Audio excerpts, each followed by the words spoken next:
जो व्यक्त ध्वनियाँ होती हैं वो सार्थक व्यक्त ध्वनियाँ क्या कहलाती हैं? भाषा कहलाती हैं। ठीक है, भाषा तो अपनी हो गई कि भाषा किसे कहते हैं। अब बात करते हैं, अब देखते हैं भाषा क्या है। भाषा भावों की वाचिक, वाचिक का मतलब बोलना, बोलना। भाषा भावों की वाचिक क्या है? अभिव्यक्ति है।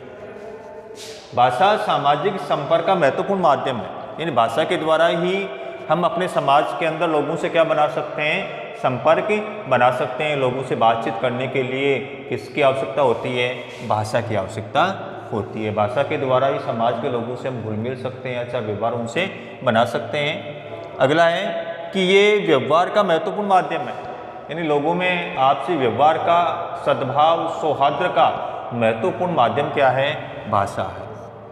अगला है, यह मनुष्य के अर्जित संस्कारों में से एक है। भाषा है वो कैसा संस्कार है? अर्जित। ये जन्मजात नहीं है, भाषा जन्मजात नहीं है। जन्म लेने के बाद धीरे धीरे व्यक्ति इसको क्या करता है? अर्जित करता है, धीरे धीरे उसको सीखता है। जैसे जैसे लोगों के संपर्क में आता है वैसे वैसे वो भाषा को क्या करता रहता है? सीखता रहता है। तो भाषा है वो मनुष्य का कौन सा संस्कार है? अर्जित संस्कार है, दूसरों से ग्रहण किया हुआ संस्कार है। ठीक है, ये चार बिंदु हैं किसके? भाषा के, कि भाषा भावों की क्या है? वाचिक अभिव्यक्ति है। आगे देखते हैं कि भाषा के प्रकार क्या होते हैं। भाषा के प्रकार क्या होते हैं? तो भाषा के प्रकार, भाषा के प्रकार और भाषा के कितने प्रकार होते हैं? 2 प्रकार होते हैं। भाषा के कितने प्रकार होते हैं? 2 प्रकार होते हैं। पहली होती है मौखिक भाषा, मौखिक भाषा, और दूसरी होती है लिखित भाषा, लिखित भाषा। तो भाषा के कितने प्रकार हो गए? भाषा के 2 प्रकार हो गए, एक मौखिक भाषा हो गई और एक लिखित भाषा हो गई। मौखिक भाषा जहाँ पर व्यक्ति अपने मन के भावों को केवल बोल करके व्यक्त करता है। इसमें केवल बोलकर अपने मन के भावों को व्यक्त करता है। वह कौन सी भाषा कहलाती है? मौखिक। जैसे भाषण है,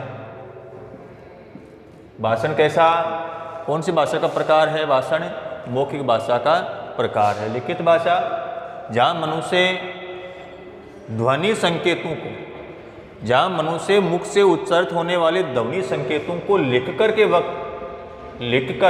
व्यक्त करता है या फिर लिपिबद्ध करता है, लिपिबद्ध करता है, उसे कौन से कहेंगे?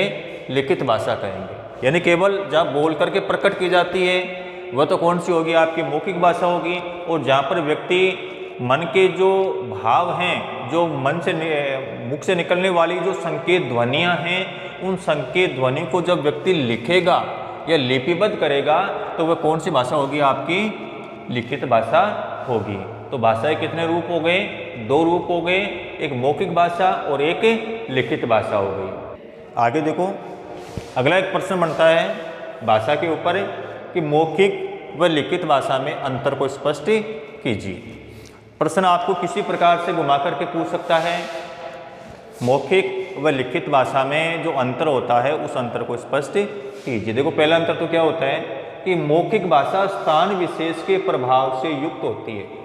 मौखिक भाषा है उसके ऊपर किसका प्रभाव होता है? स्थान विशेष का प्रभाव होता है। इन अलग अलग स्थानों की क्या होती है? अलग अलग भाषा। जैसे अपन राजस्थान की बात करें तो जैसे जयपुर है तो जयपुर की मौखिक भाषा क्या होगी? जैसे मान लो कोई ढूंढाड़ी बोलता है, इधर मारवाड़ की तरफ जाते हैं तो उधर मारवाड़ी बोलता है, इधर अलवर भरतपुर की तरफ अलवर की तरफ जाते हैं तो वहाँ पर मेवाती बोलता है।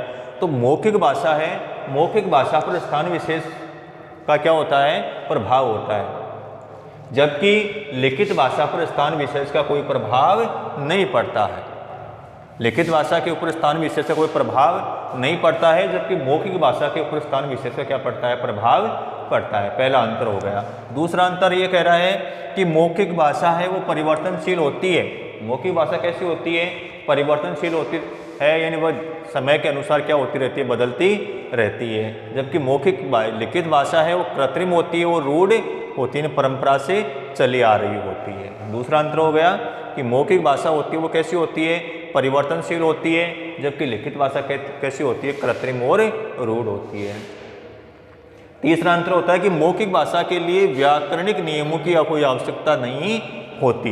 इन मौखिक भाषा के लिए व्याकरण के जो नियम होते हैं उनकी प्रतिबद्धता आवश्यक नहीं है, भाई नियम हो या नहीं हो जरूरी नहीं है, जबकि लिखित भाषा के लिए व्याकरण के नियम होना अनिवार्य है। बिना व्याकरण के नियमों के लिखित भाषा को व्यक्त नहीं किया जा सकता है। तो ये तीन प्रमुख अंतर हो गए किसके, मौखिक और लिखित भाषा के अंदर प्रमुख अंतर हो गए। ये आपको पेयर कॉपी के अंदर भी इसको आपको लिखना है, इनको याद भी करना है, ठीक है बेटा। इसके बाद में अगला प्रश्न बनता है भाषा, उपभाषा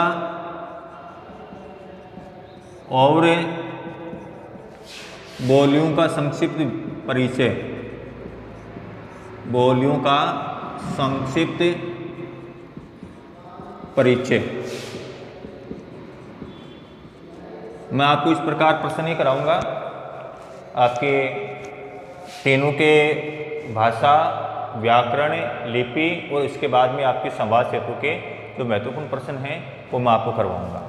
तो अगला प्रश्न बनता है कि भाषा, उपभाषा और बोलियों का संक्षिप्त परिचय दीजिए।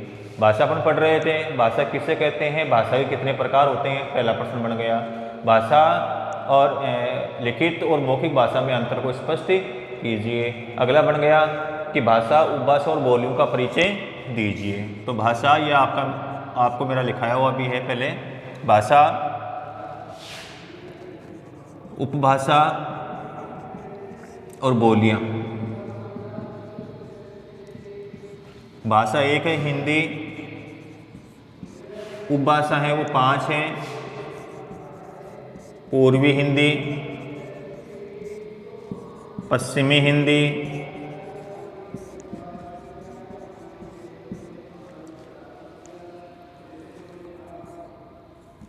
बिहारी, पहाड़ी और राजस्थानी। अब पूर्वी हिंदी की कितनी बोलियां हैं, पूर्वी हिंदी की हैं 3 बोलियां, अवधी, बघेली और छत्तीसगढ़ी।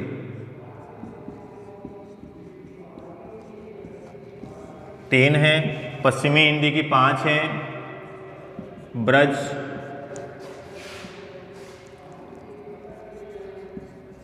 खड़ी बोली, खड़ी बोली का दूसरा नाम है कोरवी, बांगरू और बांगरू का नाम है हरियाणवी, बुंदेली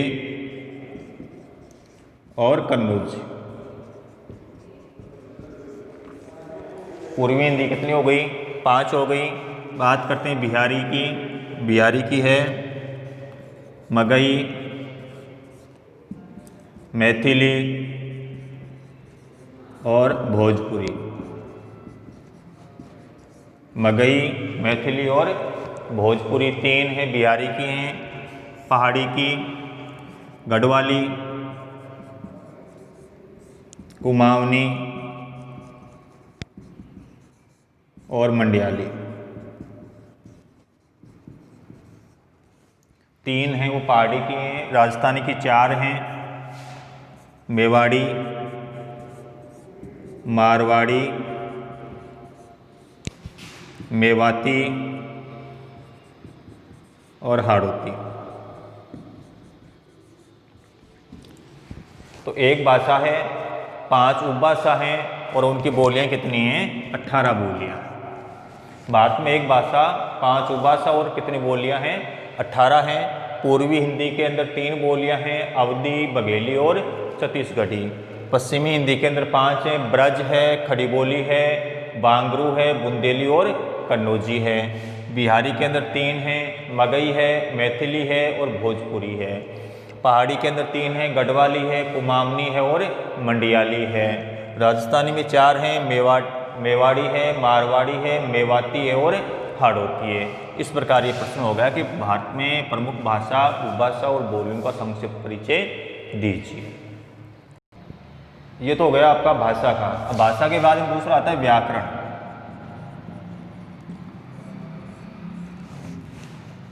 अब भाषा के अंदर आपने देखा था कि जो लिखित रूप होता है वो कैसा होता है, व्यवस्थित होता है। और लिखित रूप के अंदर व्याकरण के विभिन्न जो अंग होते हैं, व्याकरण के प्रमुख जो 4 अंग होते हैं उनका प्रयोग किया जाता है भाषा को, लिखित भाषा को व्यवस्थित करने के लिए। तो इसकी परिभाषा क्या हो सकती है अपने, परिभाषा व्याकरण की, कि भाषा को शुद्ध व परिमार्जित करने वाले शास्त्र को क्या कहते हैं, व्याकरण कहते हैं। क्या कहते हैं, व्याकरण।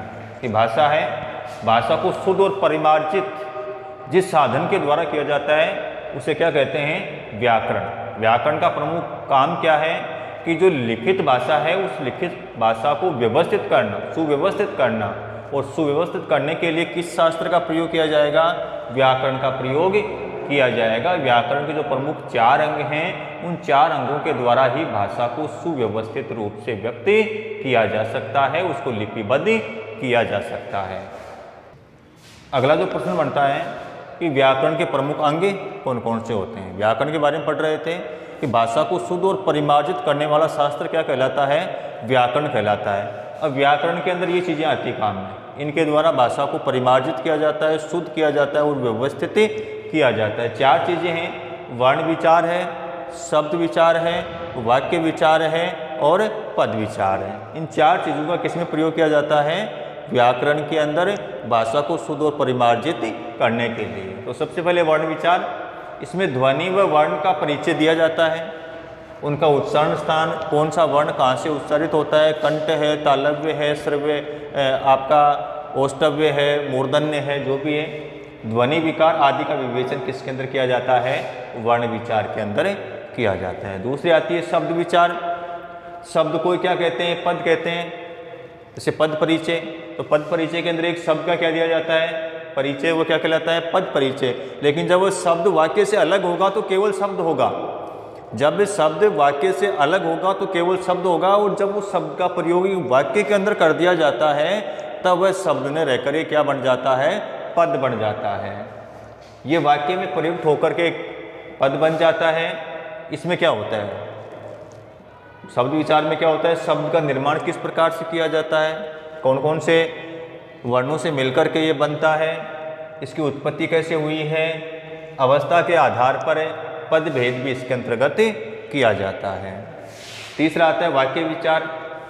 इसमें वाक्य निर्माण की प्रक्रिया किस प्रकार की होती है, वाक्य कितने प्रकार के होते हैं, अलग अलग अवस्थाओं के आधार पर वाक्य कितने प्रकार के होते हैं, रचना के आधार पर वाक्य कितने प्रकार के होते हैं, अर्थ के आधार पर कितने प्रकार के होते हैं, वाक्य का भेद, विश्लेषण, संश्लेषण और वाक्य के अवयवों का विवेचन इसके अंतर्गत किया जाता है। चौथा आता है पद विचार। शब्द वाक्य में प्रयुक्त होकर के पद बनता है, ये अपने ऊपर पढ़ा था। इसमें पद निर्माण प्रक्रिया और उसके अवयवों की चर्चा की जाती है कि वाक्य के अंदर शब्द का परिचय वो किस प्रकार से दिया जाता है, उसका पद परिचय किस प्रकार से दिया जाता है। ये अगला प्रश्न बनता है कि व्याकरण के प्रमुख अंगों को स्पष्ट कीजिए। प्रमुख अंगों को स्पष्ट कीजिए।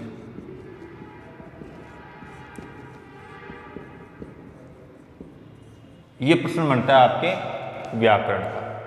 और व्याकरण के बाद में आती है अंतिम आपकी तीसरी आती है, वह है लिपि।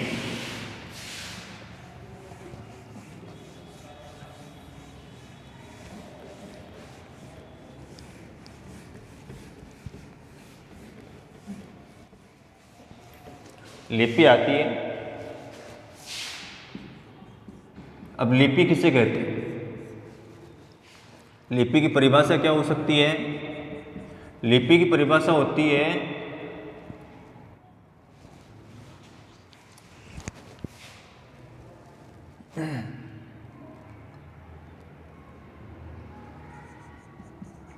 भाषा का लिखित रूप क्या कहलाता है? लिपि कहलाता है। भाषा का लिखित रूप क्या कहलाता है? लिपि कहलाता है। जिसको लिख दिया, लिखने का मतलब क्या है? लिपि है। लिखने का मतलब क्या है? लिपि है। तो भाषा का लिखित रूप क्या कहलाता है? लिपि कहलाता है। और अपने जो हिंदी है, हिंदी भाषा की लिपि कौन सी है? लिपि कौन सी है इनकी? देवनागरी। देवनागरी हिंदी की लिपि कौन सी है? देवनागरी है। जैसे अंग्रेजी की लिपि कौन सी है? अंग्रेजी, और अंग्रेजी की लिपि है रोमन।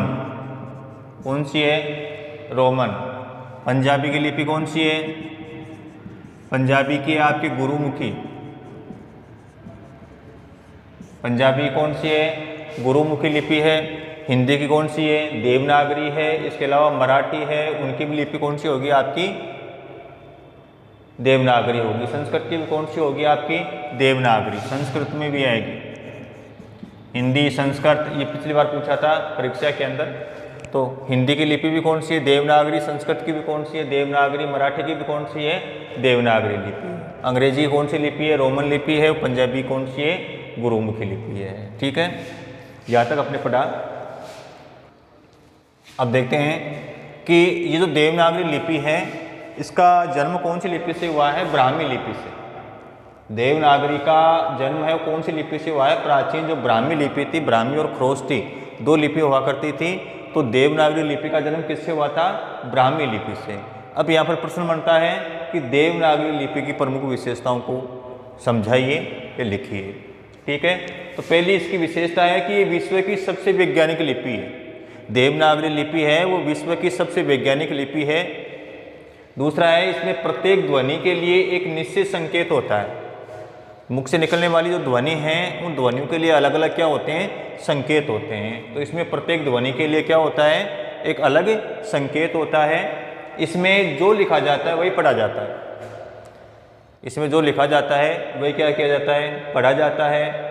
चौथी है, एक वर्ग के शब्दों का उच्चारण स्थान एक ही होता है। जैसे क वर्ग है तो क वर्ग के सारे शब्दों का उच्चारण स्थान एक ही होगा। क, ख, ग, घ, ढ, ये सारे के सारे कंठ हैं।